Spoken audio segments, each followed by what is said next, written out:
April 13th, 2016, and I've been growing plants for about 20 years.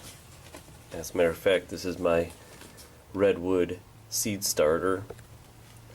Got a heating mat on the bottom over here, and as you can see, I've grown probably a couple 100,000 plants in the 20 years that I've been growing seeds and plants.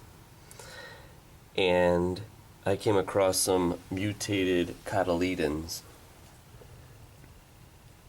Now here's a little heads up. This is my #1 favorite pepper. It's called Nardello. It's a sweet Italian pepper. And see how these are the cotyledons, which are not true leaves, but they're the first ones that come up on a plant. And there's either a monocot or a dicot. They either have 1 or 2 cotyledons on all plants. And what I found was tricots, they call them, because I've got 3 cotyledons in it. Let me show you. I'll close this box up so it'll get hot. There's the box. And let me show you.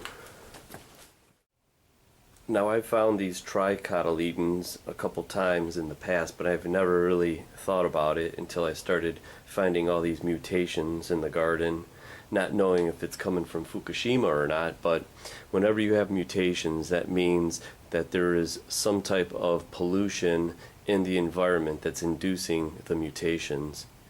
Mutations only occur because the genetic code has been disrupted, and that's why you have the mutations.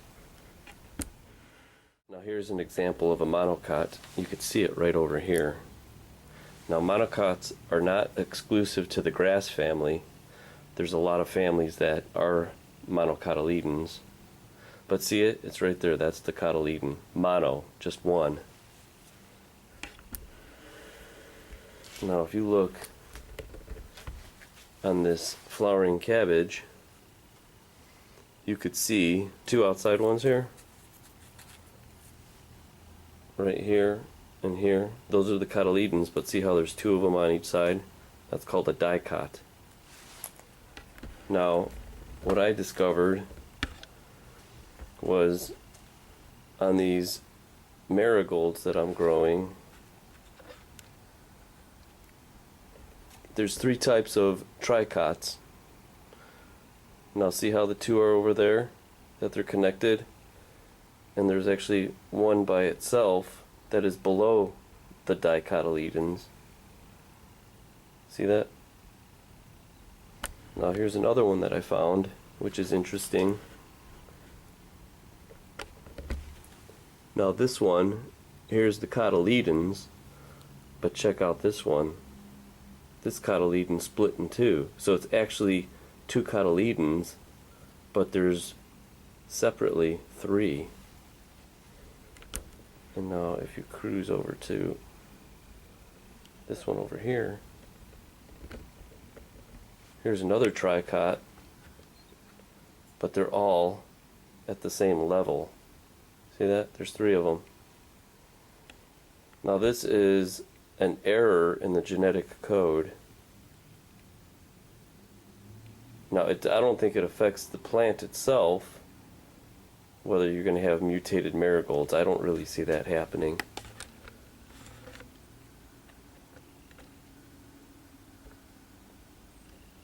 But you have to have an eye to catch these things.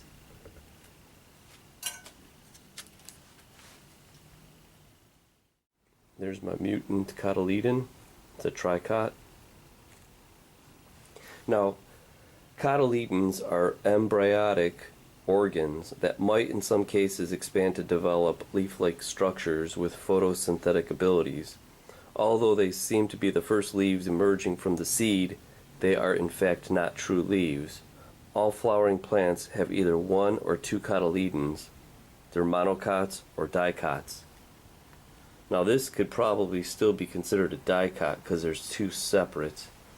The one that's a true tricot is that one, where there's 3 separate cotyledons. Now this normally does not happen in nature. Now remember, this is the monocot because there's one. Now the grass family is not the only monocot. There's the agave family, the onion family, amaryllis, the arums. There's the palm family, asparagus family. There is canna lilies. There's the spiderwort family. There's the sedges. There's all kinds. Iris, the rush, lily, the banana. The orchid is actually a monocot. Now, here is the dicot, which would be a zinnia. See the true leaves and the monocots? There's two of them, so it's a dicot. So keep your eye open for these new varieties, these mutations. Now, like I said before, there's our pollution in the earth is like way on overload compared to it used to be thousands of years ago, strictly by man-made chemicals and compounds.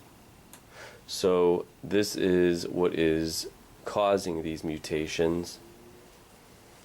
It's a genetic code, just like the computer. It follows a script, and if you follow the same script, it's always going to look identical unless there is a factor that disrupts the code. That's where you find these mutations. Now here's a pepper. Here are the first two cotyledons that come out. And then here's a little variegated one with the splashes in it. See the cotyledons? Now this is normal. This is what's supposed to happen. 3 of them is not normal. What's causing it? I guess only the code knows. But it's definitely not normal. This genetic mutation is akin to a syntax error in computer science. The syntax error, it's an error in the sequence of characters that is intended to be written in a particular programming language. Now for the plant, it follows the certain language which is identical to all the other genes that make up the organism of that plant. Now the syntax error, it's an object that represents an error when trying to integrate the systematic code which is invalid. It's an error in nature.